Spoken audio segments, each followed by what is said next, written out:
Welcome to K M shines. ಇವತ್ತಿನ recipe shankar poli ಮಾಡೋಣ. ಅದಕ್ಕೆ ಬೇಕಾಗಿರುವಂಥ ಪದಾರ್ಥಗಳು: 1 ಬೌಲಷ್ಟು ಮೈದಾ ಹಿಟ್ಟು ತೊಗೊಂಡಿದ್ದೀನಿ, ಅರ್ಧ ಬೌಲಷ್ಟು ಸಕ್ಕರೆ, 1/4 ಬೌಲಷ್ಟು ಬಟರನ್ನು ಮೆಲ್ಟ್ ಮಾಡ್ಕೊಂಡು ತೊಗೊಂಡಿದ್ದೀನಿ, 1-2 ಏಲಕ್ಕಿಯನ್ನು ಹಾಕ್ಕೊಳ್ಳೋಣ. ಸಕ್ಕರೆನ ಗ್ರೈಂಡ್ ಮಾಡ್ಕೊಂಬರೋಣ. ಇವಾಗ ಫಸ್ಟ್ ಮೊದಲಿಗೆ 1 ಬೌಲನ್ನು ತೊಗೊಂಡು ಮೈದಾ ಹಿಟ್ಟನ್ನು ಹಾಕ್ಕೊಳ್ಳೋಣ. ಈಗ ಗ್ರೈಂಡ್ ಮಾಡ್ಕೊಂಡ್ಬಂದಿರುವಂಥ ಸಕ್ಕರೆ ಪೌಡರನ್ನು ಹಾಕ್ಕೊಳ್ಳೋಣ. ನಿಮ್ಗೆ ಎಷ್ಟು ಬೇಕೋ ಅಷ್ಟು, ಸಕ್ಕರೆ ಜಾಸ್ತಿ ಬೇಕಂದರೆ ಜಾಸ್ತಿ ಹಾಕ್ಕೊಳ್ಳಿ, ಇಲ್ಲಾಂದರೆ ಕಡಿಮೆ ಹಾಕ್ಕೊಳ್ಳಿ. ಈಗ ಮೆಲ್ಟ್ ಮಾಡ್ಕೊಂಡಿರುವಂಥ ಬಟರನ್ನು ಹಾಕ್ಕೊಳ್ಳೋಣ. ಅರ್ಧ ಸ್ಪೂನು ಏಲಕ್ಕಿ ಪೌಡ್ರನ್ನು ಹಾಕ್ಕೊಳ್ಳೋಣ.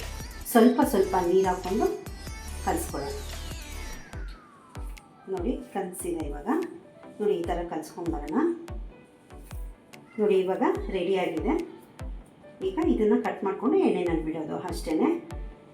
ಮಕ್ಕಳಿಗೆ ಹೊರಗಡೆಯಿಂದ ತೊಗೊಂಬಂದು ಕೊಡೋದಕ್ಕಿಂತ ಮನೆಯಲ್ಲೇ ಈ ಥರ ಮಾಡಿ ಕೊಡೋದ್ರಿಂದ ಮಕ್ಕಳು ಇಷ್ಟಪಟ್ಟು ತಿಂತಾರೆ.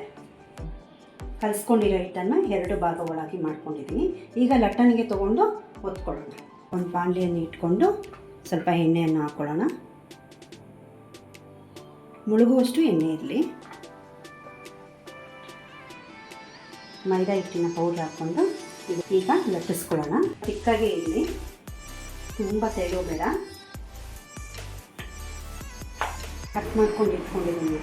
ಇವಾಗ ಒಂದೊಂದನ್ನು ಪ್ಲೇಟ್ ಒಳಗೆ ಹಾಕ್ಕೊಳ್ಳೋಣ.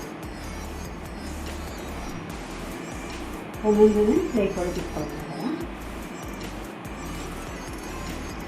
ಎಣ್ಣೆ ಕಾದಿದೆ, ದೂರ ಹಾಕ್ಕೊಳ್ಳೋಣ.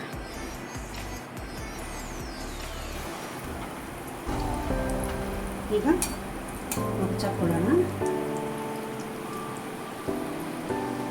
ನೋಡಿ ಇವಾಗ ಆಗಿದೆ. ಈಗ ತುಂಬ ಸ್ಟೌವನ್ನ ಹೈ ಫ್ಲೇಮಲ್ಲಿ ಇಟ್ಕೋಬಾರ್ದು, ಮೀಡಿಯಮ್ ಫ್ಲೇಮಲ್ಲಿ ಇಟ್ಕೊಂಡು ನಿಧಾನಕ್ಕೆ ಮುಚ್ಚಾಕೋಬೇಕು.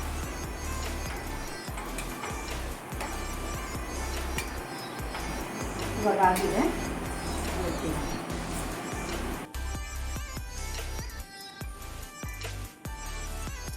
ಶಂಕರ್ ಪೋಳಿ ರೆಡಿಯಾಗಿದೆ. ನೋಡಿ ಎಷ್ಟು ಚೆನ್ನಾಗಿದೆ ಅಂದರೆ, ನೋಡಿ ಎಷ್ಟು ಚೆನ್ನಾಗಿದೆ. ಏನು ಮನೆಯಲ್ಲೇ ಮಾಡಿಕೊಂಡು ತಿನ್ಬೋದು. ಕ್ರಿಸ್ಪಿಯಾಗಿರುವಂಥ ಶಂಕರ್ ಪೋಳಿ ರೆಡಿಯಾಗಿದೆ. ನನ್ನ ವಿಡಿಯೋ ಇಷ್ಟ ಆಗಿದರೆ ಲೈಕ್ ಮಾಡಿ, ಶೇರ್ ಮಾಡಿ. ಸಬ್ಸ್ಕ್ರೈಬ್ ಮಾಡಿಲ್ಲ ಅಂದರೆ ಸಬ್ಸ್ಕ್ರೈಬ್ ಮಾಡ್ಕೊಳ್ಳಿ.